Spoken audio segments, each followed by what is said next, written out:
Oui, donc je vais vous parler du métaboscope, plateforme métabolomique de spectrométrie de masse, par spectrométrie de masse. Donc elle est située ici, au premier étage, dans les locaux de l'université, et elle comprend 5 spectromètres de masse. Donc à l'heure actuelle, il y a 3 personnes qui s'en occupent à temps plus ou moins partiel. Donc on a Olivier Chevalier, donc ingénieur de recherche, Simon Rénal, technicien, et moi-même. Alors voici les machines qui sont disponibles, avec une brève description de ce qu'on peut accomplir avec ces outils. Donc vous avez d'abord une machine, donc une LCMS QTOF à haute résolution, qui est le Synapse G2 de Waters. Donc elle, on l'utilise pour des analyses non ciblées de molécules moyennement polaires, moyennement grosses, pour trouver des marqueurs dans les échantillons. C'est un peu ce que les gens ont en tête quand on parle de métabolomique, les analyses sans a priori. On cherche à trouver des différences entre échantillons. Ensuite, vous avez une LCMS avec un triple quadrupole de Waters aussi. Ça, c'est une machine qui est beaucoup plus adaptée pour des analyses ciblées ou multi-ciblées, à condition de disposer de la molécule pure. Donc on fait des développements méthodaux et on cherche 10, 15, 20, 80 molécules dans l'échantillon de façon ciblée. C'est très intéressant pour analyser des traces et aussi faire de la quantification quand on dispose des standards adéquats. Ensuite, on a une machine qui est un GCTOF, donc c'est la chromatographie en phase gazeuse. Celle-ci, on l'utilise pour analyser des molécules très petites, très polaires, qui sont peu volatiles, après dérivation chimique. Donc c'est tous les métabolites primaires, sucre, acide aminé, acide organique, etc. Donc ce qui est intéressant, c'est qu'elle est équipée d'un robot qui fait cette dérivation chimique, c'est-à-dire la transformation de l'échantillon avant injection, de façon automatique. On a également donc une machine, une autre GCMS, qui cette fois est dédiée et équipée pour injecter des composés volatiles. Donc voilà, elle a très peu servi. On a également un module de pyrolyse pour analyser des échantillons solides et détruire des polymères qui vont relarguer des volatiles qu'on va analyser ensuite. Donc c'est fait pour l'analyse structurale de polymères. Et enfin, donc une LCMS simple quadrupole, donc la plus bas de gamme, entre guillemets, qui, elle, pourrait faire de la purification de composés. C'est-à-dire, on fait une séparation chromatographique dans un mélange complexe, un extrait, et on va pouvoir collecter les molécules pures en bout de machine. Voilà, donc vous voyez des outils complémentaires qui vont chacun permettre de faire un certain type d'analyse ou de répondre à certaines questions. J'ai mis ici pour info le taux d'utilisation des machines. Donc ça va du quasiment 100% pour le triple quad, qui est très utilisé, à 0% pour la purification. Donc un taux moyen d'utilisation de la plateforme pour l'instant qui est de 30%, donc en raison d'un déficit en personnel permanent, quoi. Quelques infos sur ce qu'on a fait donc depuis 2018, au moment où la plateforme a vraiment été installée et en ordre de marche. Donc on a formé un certain nombre de personnels, qui étaient soit des thésards ou des postdocs qui avaient beaucoup de besoins analytiques, soit des personnels de l'INRA ou de l'université. Donc sur ces personnels de l'INRA et de l'université, donc il y en avait, ah oui c'est pas en mode présentateur, je sais plus, je crois de mémoire 8 qui ont été formés. Il y en a 2 qui viennent régulièrement. Donc c'est Marie-Noël Corr du GAFL et Doriane Dumont donc de PSH, l'INRA. Et donc on a fait 2 publications par an à peu près depuis 2018 qui ont utilisé la plateforme et qui ont été publiées. Alors quelles molécules est-ce qu'on analyse, disons, de façon routinière ou pour quelles sont les applications qu'on a déjà développées? Tout un tas de molécules, composés phénoliques, caroténoïdes, acides aminés, petites molécules donc du métabolisme primaire, acide organique, pentose, hexose phosphate, disaccharides, trisaccharides, tétrasaccharides, des polyamines, des capsaïcinoïdes chez le piment ou le poivron, chez le piment plutôt, des stérols, des terpénoïdes, des hormones, des phytohormones polaires, etc., etc. Donc à chaque fois qu'on a un besoin, on fait un développement méthodo de façon à répondre aux besoins. Alors je vais présenter quelques exemples pour montrer ce qu'il est possible de faire, avec d'abord des analyses ciblées pour donc répondre à une demande du GAFL. C'est Marie-Noël Corr qui a fait les analyses.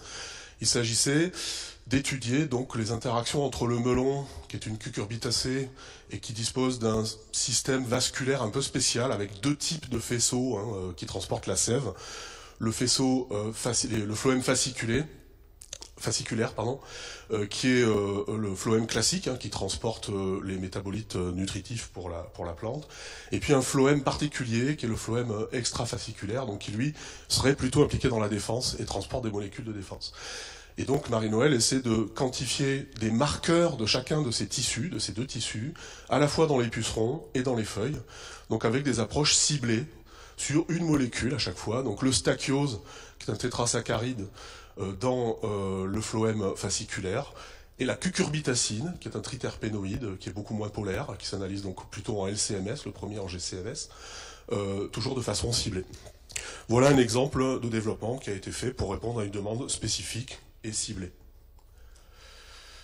Un peu plus complexe, c'était le projet de Master 2 de Doriane Dumont, donc avec l'INRA PSH. Il s'agissait de faire des analyses multiciblées dans différentes espèces de Solanacées. Donc la tomate, hein, Solanum lycopersicum, et puis deux espèces de lithium, c'est la baie de Goji, Lithium barbarum et Lithium chinense, sachant qu'il n'y en a qu'une des deux qui est autorisée en UE, donc il y a un petit enjeu, disons, sur la traçabilité ou ce genre de choses, la qualité.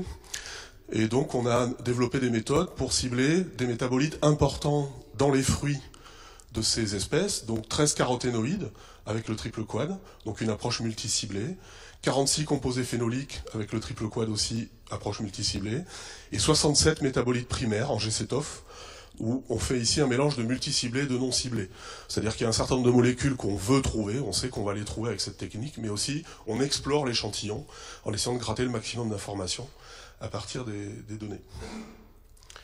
Donc voilà le résultat, hein, avec une analyse multivariée, une PLS. Voilà, on a discriminé les différentes espèces et on a trouvé des marqueurs pour chacune de ces espèces. Je ne vais pas rentrer dans le détail. Bon, des marqueurs de la tomate, le lycopène étant beaucoup plus abondant que dans les autres, que dans le genre lithium, carotène, glutamate. Pour la baie de Goji, des esters de zéaxanthine, par exemple, qui étaient beaucoup plus abondants. Et on a également trouvé des marqueurs plus spécifiques des deux espèces de lithium. Donc là, on est un peu dans une analyse, disons, chimiotaxonomique modeste, avec l'acide chlorogénique ou l'asparagine qui caractérise plutôt les échantillons de chinense, et puis les lycis barbares phénylpropanoïdes, qui sont plus abondants, certains d'entre eux dans Barbarum, par exemple. Je ne sais pas ce que c'est que ce mode de présentation, mais il est bien pourri.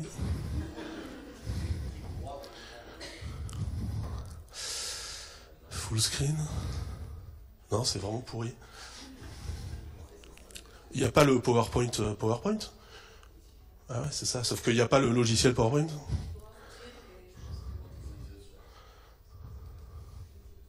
C'est la... Ouais, non. Bref.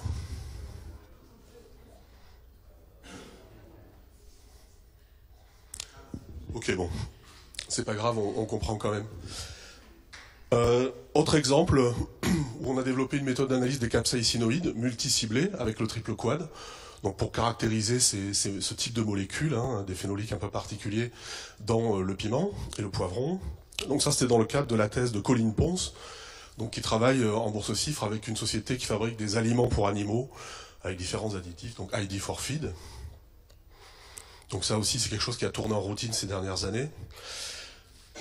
Exemple plus fondamental avec la thèse de Pauline Leboulch, donc, que j'ai co-encadré avec Jean-Luc Poessel de l'INRA du GFL. Donc là, on s'est intéressé à deux variétés de prunus, de pêcher, l'une sensible, l'autre résistante à un ravageur Mysus persicé, qui est le puceron vert. La variété résistante donc de prunus comportant un gène majeur de résistance, RM2, qui est un récepteur immunitaire en fait. Et on a fait une analyse à la fois transcriptomique et métabolomique sur ces échantillons. Alors bon, toujours au rang des approches qu'on a pu développer avec la plateforme, on a profilé 47 composés qu'on a pu annoter, je ne dis pas identifier parce que c'est pas tout à fait la même chose. On a pu proposer une structure dans le cadre d'une analyse non ciblée pour 47 composés avec le QTOF. Donc là, c'était de la recherche de marqueurs, typiquement. On a également complété avec 36 composés analysés de façon multiciblée avec le triple quad et 39 composés analysés de façon multiciblée et non ciblée, comme je disais tout à l'heure, avec le GCTOF. Voilà les familles de molécules qu'on a pu appréhender. Donc quelques phytohormones, des sucres, acides organiques, beaucoup d'acides aminés, protéinogènes et non protéinogènes, des flavonoïdes, des acides hydroxycinamiques. Alors quelques résultats très rapidement, hein. On a vu des marqueurs du génotype déjà, en l'absence de pucerons. On voit des différences très nettes pour ces métabolites-là, avec un certain nombre de composés phénoliques comme des anthocyanes plus abondantes dans la variété résistante qui a des feuilles rouges. C'est pas du tout lié à sa résistance, mais il se trouve qu'elle a les feuilles rouges, donc c'est rassurant de trouver des marqueurs de feuilles rouges. On a également des marqueurs qui diminuaient après infestation uniquement dans la variété résistante, ici, on voit en bleu.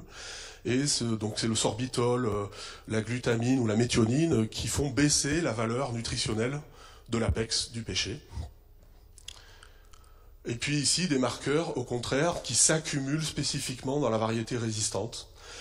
Donc là, il y a tout un tas de métabolites, notamment l'acide pipécolique et l'acide salicylique, qui sont deux phytohormones de réponse au stress biotique. Ça, c'est un peu nouveau, on est les deuxièmes à en parler dans ce modèle particulier, mais également des métabolites de défense comme la prunazine ou autres. Alors la combinaison des données métabolomiques et transcriptomiques permet de faire ce genre de carte métabolique. On a ici les voies métaboliques et on affiche les intermédiaires métaboliques, les métabolites, et les gènes correspondant dans la voie de biosynthèse. Donc en rouge, ceux qui s'allument, tout ce qui s'allume, et en bleu, tout ce qui s'éteint après infestation par le puceron. Et donc voilà, ça a permis de faire des commentaires un peu originaux et de donner des pistes sur ce qui se passe dans les réorganisations du métabolisme central, autour de l'acide glyoxylique ici, et autour du P5C et de la proline dans le schéma de droite, lorsqu'il y a infestation par le puceron. Et ça, c'est quelque chose qu'on n'attendait pas du tout, et c'est la double approche métabo-transcripto qui permet de s'assurer, disons, de la validité de ces tendances. Sur ce jeu de données puceron pêché, j'ai également été voir du côté de GNPS, dont va beaucoup parler tout à l'heure Gérald, Global Natural Products Social Molecular Networking. Je ne rentre pas dans le détail, mais en gros, à partir d'un jeu de données, un logiciel en ligne analyse les corrélations entre spectres de masse, partant de l'idée que si les spectres se ressemblent, c'est que les molécules, les structures se ressemblent aussi. Et il les affiche sous forme d'un réseau. Plus les molécules sont proches, plus les spectres de masse se ressemblent, et donc plus ils sont corrélés dans ce réseau. Donc là, je l'ai testé sur des données GCMS, donc il n'y a pas de résultat flagrant qui soit sorti. Par contre, c'était une preuve de concept. Ça fonctionne, hein. On ajoute un standard interne dans les échantillons qui est un mélange d'alcanes. On voit qu'ils forment un cluster très serré puisqu'ils ont des structures très proches et des spectres de masse très proches. Donc là aussi, c'est rassurant de le trouver. Et puis, on a d'autres clusters qui comportent des molécules qui ne sont pas connues. Et il y en a un qui est intéressant puisque au centre de ce cluster, on a l'acide chlorogénique dont la structure est connue. Et on va trouver des candidats autour qui ont des spectres de masse qui ressemblent à celui de l'acide chlorogénique et donc dont les structures sont probablement proches. Alors sans surprise, on retrouve l'acide quinique, un isomère de l'acide coumaroylquinique, et puis d'autres molécules qui sont mal annotées et qui nous indiquent ici que ce sont probablement des choses qui ressemblent à ces composés phénoliques. Voilà donc pour cette thèse. Un autre exemple académique, donc c'était la thèse de Nathalie Lacrampe. Je ne vais pas m'étaler puisqu'elle a fait une présentation hier.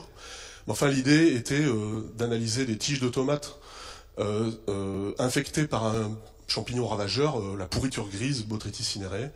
Les tomates étant plus ou moins fertilisées en azote, sachant que moins elles sont fertilisées, plus elles sont sensibles aux champignons. Et donc son but était de faire un modèle de flux métabolique. En analysant donc les poules métaboliques que vous voyez représentées par les lettres M ici, qui sont plus ou moins grands, et en faisant des hypothèses sur les flux qui sont en jeu lorsque la plante est infectée et sous ces différentes contraintes en azote. Donc là, l'originalité, c'est que on s'est concentré essentiellement sur le métabolisme primaire, avec des analyses multiciblées et non ciblées en GCTOF, quelques métabolites secondaires les plus abondants en LCTQ, et surtout, une partie des données devait être acquise de façon quantitative. 57 métabolites ont été dosés, de façon à ce qu'elles puissent constituer son modèle de flux. Je ne rentre pas dans le détail, elle avait 300 réactions enzymatiques, on a des segments du métabolisme central, un cycle de Krebs, glycolyse, et puis des trucs plus périphériques, comme la synthèse de glycoalcaloïdes, comme la tomatine. Et donc, à partir de ces données, on a fait également une analyse métabolomique, en plus des flux, et on a trouvé des marqueurs donc de l'infection par botrytis dans la tige, qui était beaucoup plus présent lorsque les plantes étaient sensibles, c'est-à-dire élevées à bas niveau d'azote. Alors qu'en revanche, à haut niveau d'azote, eh bien, on ne voit pas de tendance, on n'arrive quasiment pas à séparer les échantillons avec une OPLS, et on n'a pas vraiment de marqueurs associés. Alors parmi ces marqueurs, je ne sais pas si elle en a parlé hier, mais bon, bon, du coup tant mieux, je le dis ici.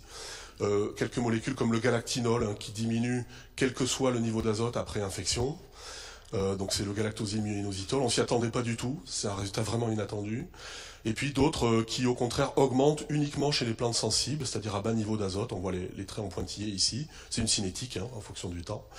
Donc c'était le glutathion et puis l'acide chlorogénique qui partent néanmoins de niveaux de départ différents, l'une étant une molécule azotée donc qui est plus basse à faible niveau d'azote, hein, il n'y a pas assez d'azote pour en fabriquer, l'autre étant une molécule carbonée au contraire qui est accumulée lorsqu'il y a une carence en azote.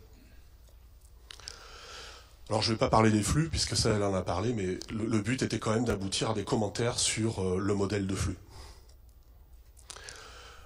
Dernier exemple académique avec la thèse de Lorraine Lachuman, donc qui fait une thèse CIFRE avec un grossiste en fruits et légumes, un importateur notamment de l'île de la Réunion qui importe des ananas. Donc vous avez peut-être remarqué ça déjà dans votre assiette, vous coupez un ananas qui a l'air très beau, puis il y a une tache noire dedans, c'est la maladie de la tache noire de l'ananas, qui est liée à différents champignons, et qui est indétectable jusqu'à présent tant qu'on n'a pas ouvert le fruit. Donc c'est un problème de qualité important pour la filière. Donc la thèse est confidentielle, mais simplement je vais présenter quelques résultats plutôt scientifiques.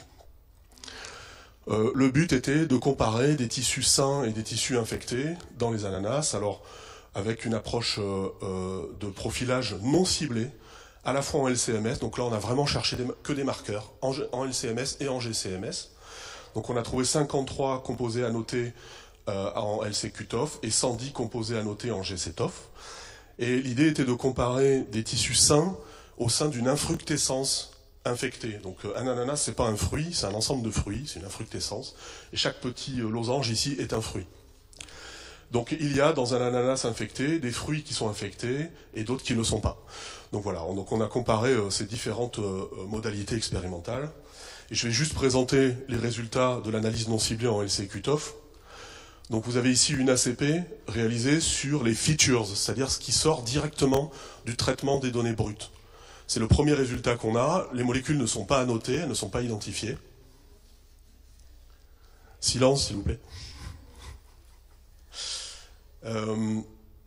Et donc on voit qu'on discrimine parfaitement en fait à la fois les organes, puisqu'elle a analysé la pulpe et la peau de l'ananas, mais aussi les échantillons infectés ou sains. On trouve même un certain nombre d'échantillons qui sont des outliers, donc qui sont atypiques, et qui sont probablement liés à des erreurs expérimentales, à des problèmes d'analyse avec la machine, en fait, directement. Et donc on peut les sortir également à cette étape. Là, ici, on a une autre ACP, toujours sur les données brutes, les features. Hein, donc, c'est des masses associées à des temps de rétention chromatographique. À ce stade, on n'a pas du tout d'identité de la molécule. Et là, cette fois, que sur les échantillons de pulpe, et on voit qu'ils sont extrêmement bien discriminés. On a une très bonne discrimination entre les échantillons sains et infectés. Donc, le but, après, ça a été d'aller chercher les marqueurs les plus discriminants de ce jeu de données. Donc avec un ensemble de traitements multivariés, conclus par une ACP pour vérifier la capacité de discrimination. Et puis d'aller annoter à la main, en fonction de la littérature, des bases de données, des connaissances qu'on a dans la maison, le maximum de composés possibles, donc une cinquantaine dans ce cas. Ici un exemple avec le caféol isocitrate, vous voyez le pic chromatographique. Donc c'est une molécule qui ressemble beaucoup à l'acide chlorogénique, sauf qu'à la place d'un acide quinique conjugué à un acide caféique, on a un isocitrate qui est conjugué à l'acide caféique.